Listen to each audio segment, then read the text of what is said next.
नमस्कार। आज 28 सितंबर 2020 दिन सोमवार है। चलिए जानते हैं आज की हेडलाइंस के साथ ताज़ा खबरों के अपडेट्स। लेकिन इससे पहले आपसे निवेदन है कि आप हमारी वीडियो को पूरा देखें। दशहरा दिवाली पर मिलेगा इंडेन एलपीजी गैस का तोहफा। घर बैठे ही पा सकते हैं अपना पैन कार्ड। रोजगार को लेकर तेजस्वी यादव का बड़ा ऐलान। एनडीए से अलग हुआ अकाली दल। ड्राइविंग लाइसेंस और ई चालान को लेकर बदले गए नियम। ई पैन का डिजिटल वर्जन ऐसे पाएं। अब घर बैठे जारी होने लगा है पैन कार्ड। जी हां, पैन कार्ड बनवाना अब बेहद ही आसान हुआ। घर बैठे ही इस काम को पूरा किया जा सकता है। आवेदकों को मुफ्त में एक इलेक्ट्रॉनिक पैन जारी किया जाता है। इनकम टैक्स विभाग की तरफ से जारी किया जाने वाला पैन कार्ड की फिजिकल कॉपी पाने के बाद आप ई पैन कार्ड का डिजिटल वर्जन पा सकते हैं। इनकम टैक्स विभाग की वेबसाइट पर इसे तत्काल जारी करने का विकल्प मिलता है। आप आसानी से कुछ ही मिनटों में इस काम को पूरा कर सकते हैं। ई पैन पाने के लिए आपको आधार नंबर भी देना होता है। इसके बाद ही ओटीपी जनरेट होगा। ई पैन पाने के लिए आपको इनकम टैक्स विभाग की आधिकारिक वेबसाइट के लिंक पर विजिट कर सकते हैं। चेक के लिए 1 जनवरी से लागू हो रहे हैं सख्त नियम। बरतनी होगी ये सावधानी। जी हां, बैंकिंग फ्रॉड पर काबू पाने के लिए रिजर्व बैंक ऑफ इंडिया 1 जनवरी से चेक को लेकर नए नियम लागू कर रहा है।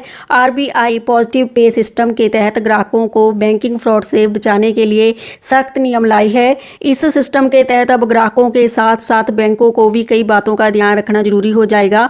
आरबीआई के इस सिस्टम के तहत अब 50,000 या इससे ज़्यादा की रकम के चेक पर दी गई जानकारी को दोबारा कन्फर्म करवाना होगा। हालांकि संभव है कि बैंक 5 लाख रुपए से ज़्यादा के चेक पर इसे अनिवार्य कर दे।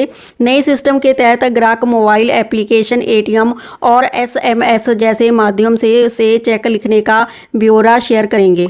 ड्राइविंग लाइसेंस और ई चालान तक के बदल रहे हैं नियम। आप भी जान लीजिए। जी हां, पहले आप फेक दस्तावेज दिखाकर ट्रैफिक पुलिस से बच जाते थे। बात सही भी है, क्योंकि ज़्यादातर राज्यों में ट्रैफिक पुलिस के पास डॉक्यूमेंट्स को वेरीफाई करने की सुविधा नहीं थी। लेकिन अब ऐसा नहीं होगा। अब ट्रैफिक अधिकारियों के पास आपका हर डॉक्यूमेंट पहले से ही मौजूद रहेगा। केंद्र सरकार ने मोटर व्हीकल एक्ट 1989 में साफ किया और कहा कि इंफॉर्मेशन टेक्नोलॉजी पोर्टल के माध्यम से 1 अक्टूबर 2020 से ड्राइविंग लाइसेंस और ई चालान सहित वाहन संबंधी दस्तावेजों का रखरखाव किया जाएगा। ट्रैफिक अधिकारियों के पास आपके ड्राइविंग लाइसेंस से जुड़ी सभी जानकारियां उपलब्ध होगी और इसे समय समय पर अपडेट किया जाएगा। इंडेन का तोहफा। दशहरा दिवाली से ग्राहकों को मिलेंगे ज़्यादा लाभ वाले एलपीजी सिलेंडर। जी हां, इंडेन कंपनी फेस्टिवल सीजन के मद्देनज़र ज़्यादा ताकत वाले commercial LPG gas cylinder market में उतार रही है। दशहरा दिवाली के दौरान इंडेन कंपनी हलवाइयों को तोहफे के रूप में 19 किलोग्राम के एक्स्ट्रा तेज ब्रांड नाम वाले कमर्शियल एलपीजी गैस सिलेंडर प्रदान करेगा। इसकी वजह से हलवाइयों को ईंधन खर्च में 5 से 7% की बचत होगी। इंडेन कंपनी के कमर्शियल एलपीजी सिलेंडर के ग्राहकों को इन एक्स्ट्रा तेज सिलेंडरों के लिए कोई एक्स्ट्रा कीमत नहीं चुकानी होगी। अभी उन्हें सिलेंडर की जो कीमत चुकानी पड़ रही है, इन सिलेंडरों के लिए भी उन्हें उतना ही दाम चुकाना होगा। 22 साल का हुआ गूगल। जी हां, गूगल ने 27 सितंबर को अपना 20वां जन्मदिन मनाया। हालांकि गूगल 4 सितंबर को लॉन्च हुआ था। गूगल के जन्मदिन के खास मौके पर हर साल कंपनी एक खास डूडल बनाती है और इस बार भी कंपनी ने एक वीडियो डूडल बनाया है जो वाकई ही शानदार है। पूर्व केंद्रीय मंत्री जसवंत सिंह का निधन। लंबे समय से कोमा में थे। पीएम मोदी ने जताया दुख। जी हां, देश के पूर्व रक्षा मंत्री और बीजेपी के वरिष्ठ नेता रहे जसवंत सिंह का निधन हो गया है। उनके निधन पर पीएम नरेंद्र मोदी और रक्षा मंत्री राजनाथ सिंह समेत कई नेताओं ने ट्वीट करके शोक जाहिर किया है। बता दें कि जसवंत सिंह 1999 से 2004 तक रही अटल बिहारी वाजपेयी सरकार में कोर टीम में शामिल थे। उन्होंने सरकार में रक्षा मंत्री समेत कई मंत्रालयों का भार संभाला। वे लंबे समय से बीमार थे और कोमा में चल रहे थे। Bihar assembly election. रोजगार को लेकर तेजस्वी यादव का बड़ा ऐलान। 10 लाख युवाओं को मिलेगी नौकरी। जी हां, बिहार में विधानसभा का चुनावी बिगुल बजते ही पार्टियां एक दूसरे पर हमलावर हो गई हैं। इस कड़ी में नेता प्रतिपक्ष तेजस्वी यादव ने रविवार को बिहार के युवाओं और रोजगार के मुद्दे को लेकर बड़ा ऐलान किया।